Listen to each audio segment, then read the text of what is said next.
Det følt savn blev opfyldt gennem lokalt initiativ, lokale kræfter og primært lokale midler, fik Ørby i 1904 sin egen kirke. Gårdejer Bertel Olsen skænkede byggegrunden. Lokalbefolkningen tegnede sig for et bestemt beløb over 5-10 år for at finansiere byggeriet.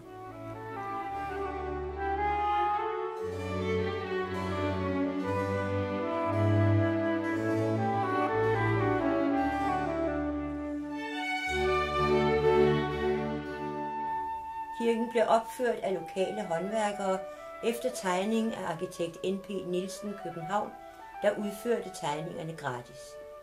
Den samlede pris blev 8.360 kroner.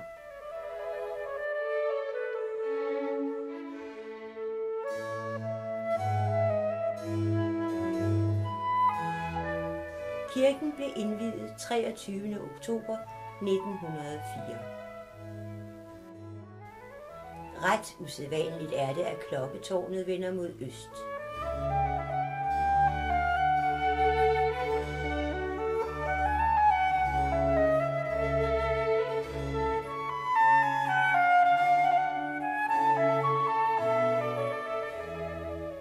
Blandt Ørbys ca.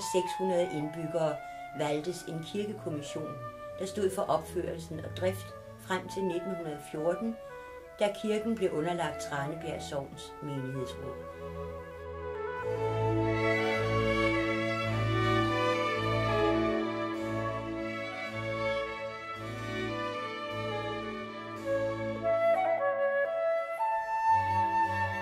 Ligkapellet blev opført i 1938.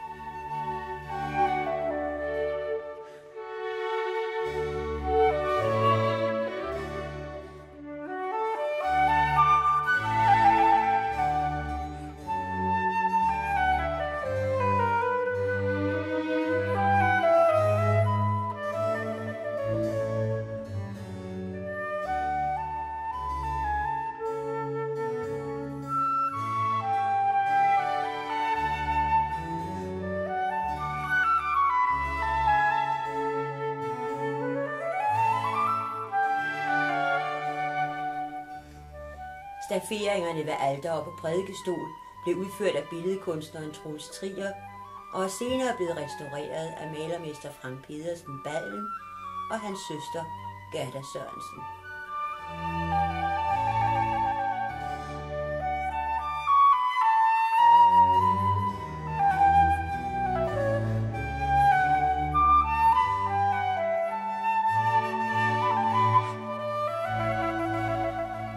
Døbefonten menes at stamme fra Fjerritslev Kirke på Fyn, der blev nedbrudt i sidste halvdel af det 16. århundrede.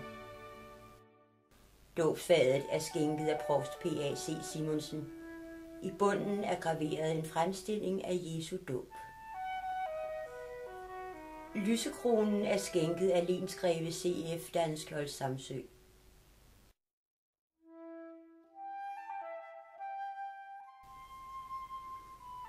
Som topfigur ses retfærdigheden med sværd og vægt.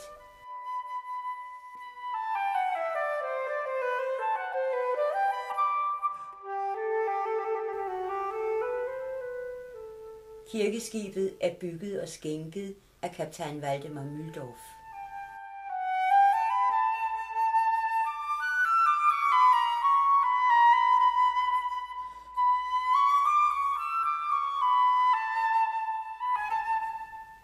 I 1955 blev det oprindelige harmonium udskiftet med dette orgel.